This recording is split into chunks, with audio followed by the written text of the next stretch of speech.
తెలిసేప్పుడు అది ఒక 100 కోట్లు కూడా 2014 నుంచి 19 వరకు విజయవాడ అభివృద్ధి కోసం చంద్రబాబు నాయుడు ఇచ్చింది లేదు, చేసింది లేదు. నేను మొదటి నుంచి చెప్తున్నా. నేను ఆయనకి చెప్పేవాడిని, sir Vijayawada is a reality, Vijayawada is a reality.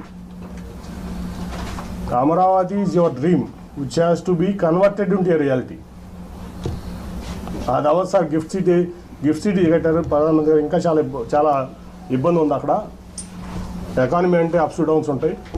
ఒక ఢిల్లీ వదిలిపెట్టి, ఎన్సీఆర్ వదిలిపెట్టి, అహ్మదాబాద్ వదిలిపెట్టి, బాంబే వదిలిపెట్టి, పూణే వదిలిపెట్టి, చెన్నై, బెంగళూరు, హైదరాబాద్, కోల్కతా వదిలిపెట్టి అమరావతి ఎందుకు వస్తారు సార్? ఎవరన్నా ఇది దేనికి వస్తారు?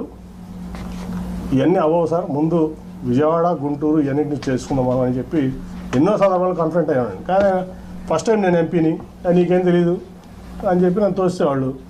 ఓకే, నా పని నేను ఏదో సెంట్రల్ గవర్నమెంట్ తెచ్చుకున్నా, నా విజయవాడ కోసం చేసుకున్నా. ఓకే, నేను హ్యాపీ, నా విజయవాడ ప్రజలు హ్యాపీ. నన్ను వాళ్ళు ఓన్ చేస్తున్నారు, వాళ్ళు నేను ఓన్ చేసుకున్నా. రెండోసారి యాంటీవీలో కూడా నన్ను గెలిపించారు. దానికోసం నేను కష్టపడుతున్నాను, ఇంకా కష్టపడతా. సో నేను అనేది ఏంటంటే, నేను ఎప్పుడు ఆయన్ని టికెట్ అడగలా, ఈయన్ని టికెట్ అడగట్లా. సో నేనైతే జగన్ గారితో సేల్ చేద్దామని చెప్పి నిర్ణయించుకున్నా.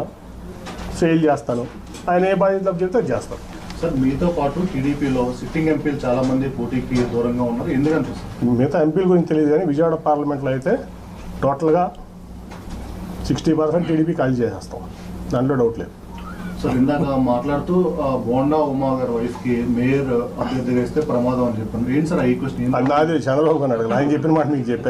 ఇవాళ వరకు నేను ఎక్కడ కూడా ఎంత అవమానాలు తిని నేను రివీల్ చేయాలి, మీకు కూడా తెలుసా సంగతి. ఆయన అన్నమాట అది, బోండా ఉమా గారి వైఫ్ని పెడుతున్నారంట, నిజమేనా అని అడిగారు నన్ను. ఇదే క్వశ్చన్, నాకు తెలియదు సార్, నేను అసలు దాంట్లో ఇన్వాల్వ్ అవ్వలేదు అన్న.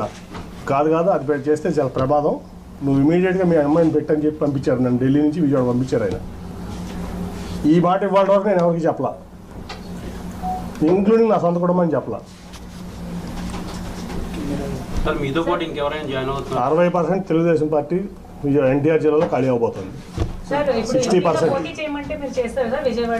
ఏదైనా నేను జగన్ గారితో కలిసి ప్రయాణం చేయడానికి నిర్ణయించుకున్నా. ఆఫ్టర్ మై రిజిగ్నేషన్ నేను మానసిక వ్యభిచారం చేయను కొంతమంది లేక, మీకు అర్థమవుతుంది ఎవరో.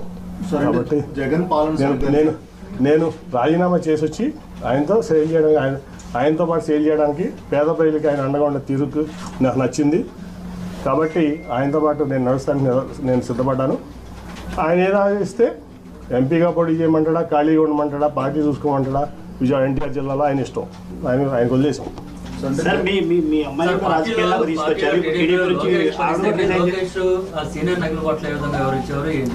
సార్ అవన్నీ చెప్పనా, ఒకటైతే చెప్పనా. ఇప్పుడు లోకేష్ గారు పాదయాత్ర ఏంటంటే ఏం రైట్ ఉందని పాదయాత్ర చేయడానికి? ఆయన గెలిచిన ఎమ్మెల్యేనా, గెలిచిన ఎంపీనా?